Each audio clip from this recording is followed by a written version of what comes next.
এই যে এই যে মিজান ভাই আবার ফোন দিতেছে, এখন কি কইবি? আমি কথা বলছি। হ্যালো, হ্যালো, কি ও তোমার না বাড়িতে যে আমার মেসেজ দেওয়ার কথা? কেমনে মেসেজ দিমু? বাসায় আইছি, আয় হুনি যে আব্বার প্রেসার নাইমা গেছে। এরপরে আমি তাড়াতাড়ি করে শরবত বানায় খাওয়াইলাম, মাথায় পানি ঢাইলা দিলাম।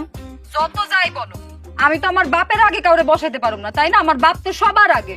আরে না না, কি কও, আব্বাই তো আব্বাই, আব্বার জায়গা কেউ লইতে পারবো? আমি তো কোনদিন কই নাই তোমার আব্বার জায়গা আমার দিতে।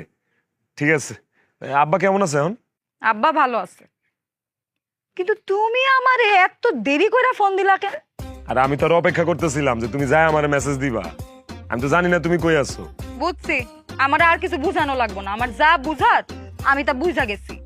তুমি আর আমার আগের মতো ভালোবাসো না, এখন আর আমার প্রতি তোমার কোনো মায়া মহব্বত নাই। ঠিক আছে, রাখি, এখন তোমার লগে আর কথা কমু না, কথা কইলেই ঝগড়া হইব।